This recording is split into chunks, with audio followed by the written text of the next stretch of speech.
Pour commencer, mon cher Hugo, je voudrais que tu nous parles des libertés qu'en tant que chef d'établissement tu as ici au Québec. Écoute, la lecture que moi j'en fais pour connaître un petit peu les deux systèmes, je pense qu'au Québec, on a quand même une grande marge de manœuvre au niveau de la gestion des ressources humaines. On embauche, on supervise, on évalue, on débauche au besoin. Tu vois, là, je viens de terminer la négociation de notre convention collective qu'on vient de signer. Donc, la gestion des ressources humaines, c'est vraiment quelque chose qui appartient à la direction de l'établissement. Je pense aussi au niveau de tout ce qui est normes et règlements. Vous êtes très encadré en France par rapport à ça. Et bon, c'est sûr qu'on ne peut pas faire n'importe quoi ici, mais je pense qu'il y a une plus grande souplesse. Donc, je pense que ça nous aide aussi beaucoup.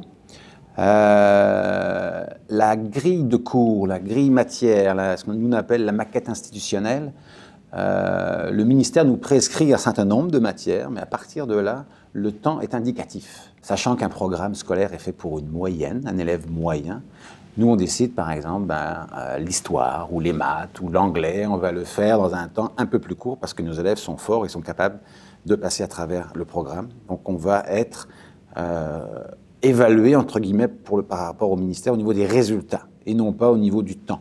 Donc ça nous dégage des marges de manœuvre. Un élève qui a au Québec 25 heures de cours par semaine, on peut compresser son horaire pour se libérer des heures pour aller enseigner après d'autres matières ou décider, comme on fait nous beaucoup au Québec puis à Sainte-Anne, faire des projets particuliers ou des projets spéciaux. Nous, on a 175 danseuses qui vont faire entre 5 et 10 heures par semaine de danse. On a la même chose en musique. On a un programme qu'on appelle CIMATIC, Sciences et Technologies. On a 70% de nos élèves qui sont dans des projets spéciaux comme ça, qui vont essayer de les rejoindre, de les motiver, de développer leurs talents.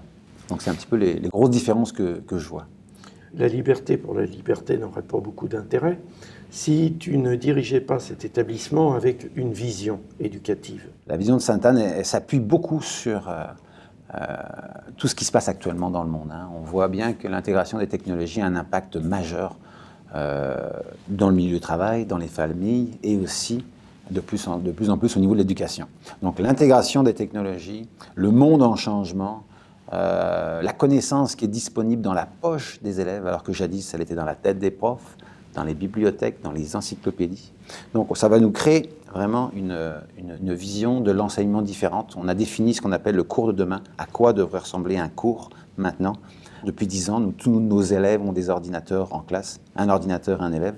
Donc la pédagogie inversée, la pédagogie active, tous nos enseignants déposent du contenu pédagogique en ligne pour une approche beaucoup plus participative. L'élève est au centre de son apprentissage. On les met face à des problèmes qu'ils doivent résoudre dans un contexte particulier, en équipe. Donc on est beaucoup dans cette vision-là. Autrement dit, si je comprends bien, ton but, c'est que le jeune soit à l'aise dans son espace scolaire.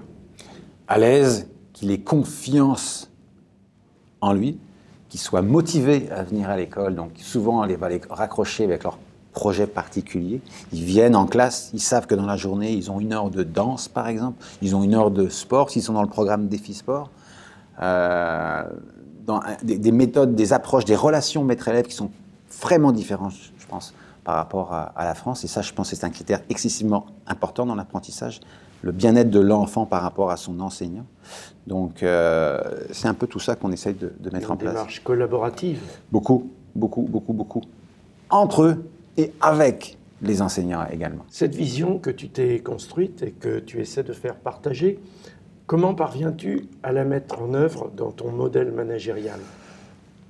On passe beaucoup, de plus en plus. À l'époque, on parlait des administrateurs, des gestionnaires. On est vraiment dans une dynamique de leadership, puis je rajouterais maintenant de leadership créatif. Donc, comment on met en place des processus, comment on s'encadre, comment on se fait épauler pour développer cette vision, qui est quand même une vision avant-gardiste. On a quand même des enseignants qui ont 32, 34, 36 élèves en classe. Comment on fait pour développer toute cette façon ? Par exemple, on a mis en place des bourses d'innovation. Donc la Fondation consacre 100 000 $ aux enseignants qui veulent déposer un projet de bourse pour faire des choses particulières en innovation. Donc ça, c'est une façon de faire. On s'encadre aussi, la façon dont on s'encadre, la façon dont on choisit les gens. On a à Sainte-Anne une directrice de l'innovation pédagogique qui ne fait que ça. Donc là, on met en place un certain nombre de choses. Après, c'est l'ouverture. Moi, j'ai un bureau, pas de porte, pas de vitre. C'est un symbole. c'est pour dire, venez, on va travailler ensemble, on travaille dans la même direction. On essaye beaucoup de développer un leadership, pareil au niveau de mes collègues, au niveau de la direction. On est proche, on est là pour leur donner les conditions pour développer la vision de Sainte-Anne. Donc ça, c'est pas un prof de maths pour un prof de maths, là c'est beaucoup plus large que ça. Et si on te questionnait pour connaître tes marges de progression pour les 5 années qui viennent, tu envisages quelle direction? C'est drôle que tu mentionnes ça parce qu'on vient de terminer, là, ce que nous on appelle des plans stratégiques. Ça fait très business, hein, ça fait très organisation.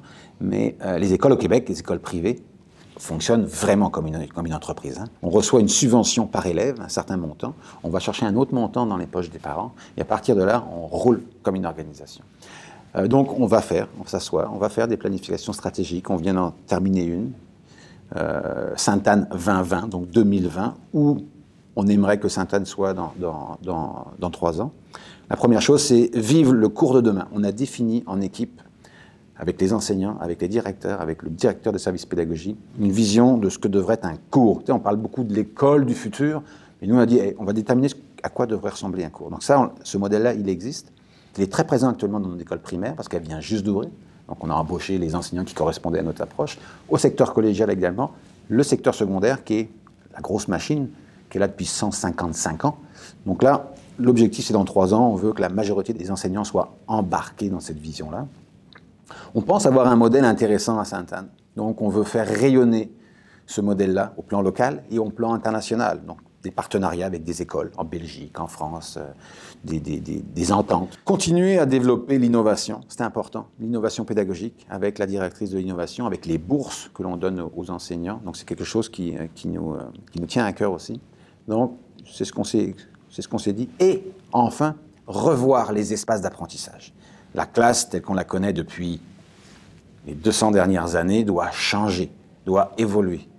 On l'a fait quand on a ouvert notre école primaire, le secteur collégial aussi. Donc là, on est en train de revoir toutes nos classes. À quoi devrait ressembler une classe? On a de la peinture spéciale qu'on met sur les murs, où les élèves peuvent écrire quand ils travaillent en équipe. Bien sûr, les technologies sont présentes dans la classe. Le prof devrait être encore devant ou au milieu? Les bureaux, il faut qu'ils puissent se bouger en 2-3 minutes pour travailler en équipe, pour revenir seul. Donc on est dans cette démarche-là, où dans 3 ans, on veut que toutes nos classes soient revues entièrement. Un grand merci. Ça me fait plaisir.